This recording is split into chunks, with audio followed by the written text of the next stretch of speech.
మరిన్ని కవితా గాన మెరుపులు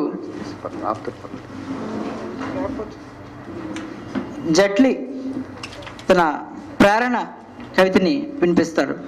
సంతోషకరమైన తెలుగు సంవత్సరాది శుభదినాన ఈ చల్లని సాయంత్రం వేళలో ఎందుకు కదా నేను జీవించున్నాను అనుకుంటున్నాను, గర్వపడుతున్నాను. Thank you very much. తెలుగుదనం ఒక్కసారిగా నా కళ్ళ ముందు ఎంతలా కనిపిస్తుంటే చాలా ఉప్పొంగుతోంది హృదయం. సో నా పేరు జట్లి. ఎందరో మహానుభావులు, అందరికీ వందనం. చాలామంది ఉన్నారు మా గురువులు ఇక్కడ. సో కవిత పేరు ప్రేరణ. ప్రేరణ in the sense inspiration, motivation, స్ఫూర్తి, చైతన్యం. ఇవన్నీ సమాజంలో ఒక ముగ్గురు వ్యక్తుల్ని, నిత్యం మన కళ్ళ ముందు కనిపించే ఒక ముగ్గురు వ్యక్తుల్ని ఉదాహరణగా తీసుకొని నైరాశ్యంతో, నిశ్చలత్వంతో ఎవరైతే నిలబడిపోయి ఉండిపోయారో వాళ్ళని కదిలించేందుకు నా కలం నుంచి కదిలొచ్చిన చైతన్యపు అక్షరాలు ఈ ప్రేరణలో ఉన్నాయి. ప్రేరణ ఇది ప్రేరణ, ప్రేరణ ఇది ప్రేరణ. నువ్వెరుగని శక్తి ఏదో నీలోనే దాగుందని కనువిప్పును కలిగించే ప్రేరణ, బ్రతుకంటే కసిపెంచే ప్రేరణ. ప్రేరణ ఇది ప్రేరణ, ప్రేరణ ఇది ప్రేరణ.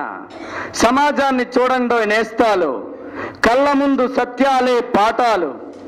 కాళ్ళు లేనివాడు, నీలా నాలా కదల్లేనివాడు కాలంతో పోటీ పడి దేకురుతున్నారు. దేనికోసమో ముందుకు దూసుకుపోతున్నారు. ప్రేరణ ఇదే మనకు ప్రేరణ.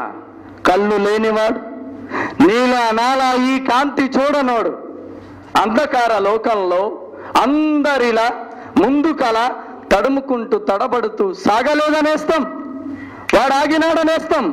ప్రేరణ ఇదే మనకు ప్రేరణ. అరే నోరు లేనివాడు, నీలా నాలా ఈ మాట రానివాడు మౌన మార్గమే విడిచి చేతివేళ్ల సైగలతో భావం ప్రకటించను, భాషని జయించను. ప్రేరణ ఇదే మనకు ప్రేరణ. కష్టమేది ఎదురైనా, బ్రతుకే కన్నీరైనా, చిరునవ్వును రెబ్బుకుంటూ, చిరు ఆశలు రేపుకుంటూ రేపు వైపు పయనించే ప్రతి వాళ్ళు ప్రేరణ. ప్రేరణ ఇది ప్రేరణ. ఇకనైనా ఓనేస్తాం, ఓనేస్తాం. నీలో నిద్రించే చైతన్యాన్ని ఉసిగల్పు, నీ లక్ష్యం చేర్దిష్ట కృషల్పు. లేనేస్తాంలే, లేచిరా ప్రేరణకై. నిన్ను చూసి నవ్వుకునే మనుషుల కోసం, నీ స్థితికి దుఃఖించే మనసుల కోసం. లేనేస్తాంలే, లేచిరా ప్రేరణకై. లేచిరా నువ్వే కలిగించగా ప్రేరణ. ప్రేరణ ఇది ప్రేరణ. నువ్వెరుగని శక్తి ఏదో నీలోనే దాగుందని కనువిప్పును కలిగించే ప్రేరణ, బ్రతుకంటే కసిపెంచే ప్రేరణ.